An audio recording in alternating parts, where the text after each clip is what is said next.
So I recently got a hard copy of my book printed. The book's available for free that for anybody that wants it, along with my other books that I've made. And my friend had a gallery. I helped her with some of the advertising for her gallery, and then in that visit, we were talking about my books, and she basically gave me a nudge and was like, "You should print it as a hard copy for yourself." And that's what I've done. It's interesting to see it and like bring it to life a bit more. Screens are great, but a hard copy was even better. And for anybody who's interested, there's a website connected to it as well, which goes through all of the answers. Um, and or you can use the book, share the book, have the book, do whatever you want with the book. And I talk about that this book was influenced by other people, and then I've added to it with my own topics. So it's like one of the things that kind of comes up often is like you can't call vegan products a burger, milk, or sausage. That's on page 40. So I'm going to go to page 40, and it talks about it's a book. In it, I talk about. I don't know if you can see that. Yeah, you can. Yeah, you can.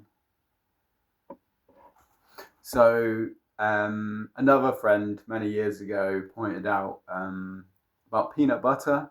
No one ever moans about peanut butter. Getting confused with peanut butter. You don't. It's just peanut butter. It's like a snack. That's it. Boom. Move on. And then you've got like hot dogs, oyster mushrooms, jelly babies,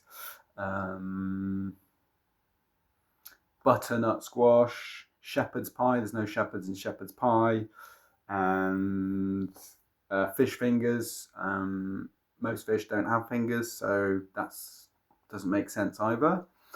And so you can use this section of the book when you're discussing about topics of like when somebody goes, "Oh, you can't call that a vegan sausage," and it's like, "Well, you can't." I just did. One, I just did, and two, when did anybody control what words you can say? Because you're gonna go, "Oh, let's go for hot dogs." Nope, you can't say that. There's no dogs in the hot dog, so it's like a weird word police, but also it's an inconsistent one. It's like only the vegan stuff gets questioned. No one ever talks about shepherd's pies. Not there's no cottage. I've never. This is a lovely. Love this pie, bloody lovely pie. Oh, you've got a bit of cottage in it. No, never happened. Never. I've just probably gone, can I have some more gravy to put on the side. Oh, can you pass me the peanut butter? Oh, which one is it? Is it the one that's butter or is it the one that's got peanuts in? I'm really confused. Never happens. It's like a non-topic. Another topic that often comes into conversation. Somebody recently announced to me that plants are sentient, which I don't believe. I don't know, and I'm open to evidence, but I've seen no evidence. There is no evidence to my knowledge. But on top of that, I was like, okay, interesting. You think that plants are sentient, and then I looked down and they were eating plants, and I was like, oh, in my head, I was like, this is okay, something's going on here. And I asked them, do you walk on grass? And they flat out denied that they walk on grass. And I was like, oh, that's unusual. It's quite rare for a human being not to walk on grass.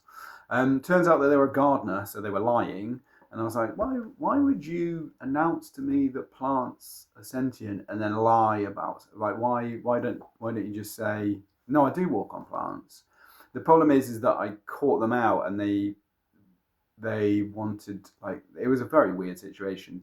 But basically, if somebody believes that plants are sentient, I'm interested how they live their lives. They probably eat plants, one, and two, they will walk on grass. And interestingly, so do they walk on all animals? Do they walk on puppies and dogs and dolphins and rhinos. Is that fine to walk on them as well? Because this individual, I felt they were trying to find a hole in veganism, and so by saying that plants are sentient, kind of like destroys the vegan philosophy. But they probably haven't even read the vegan philosophy. In fact, I know they didn't, because I asked them if they had, and they hadn't. So I suppose in that case, like, first step would be read what the original vegan philosophy is, and then that will kind of like change your worldview, because then you're not arguing about something that you're not aware of. And then you could download this free book, and then you could go, oh, I've got these other questions actually. So veganism brings up different topics for people. So it could be like, oh, my friends and family won't like it if I go vegan. How can I respond to that? Or we need animal products for nutrients. We need animal products for nutrients. And it's like, that's interesting, because that's not true. Because biologically, there are vegans who live in the world. There are lactose intolerant people who can't drink milk, who don't have dairy. So you don't need animal products. That's a lie. And why would big health bodies, say like British Dietetics Association, the Academy of Nutrition and Dietetics, the NHS, why would they say that you can be a healthy vegan at every stage of life if you need animal if you need nutrients from animals? It's not true. It's a lie. It's a lie. So yeah, hard copy. You can get your own PDF, and yeah, I hope you enjoy the book. Peace.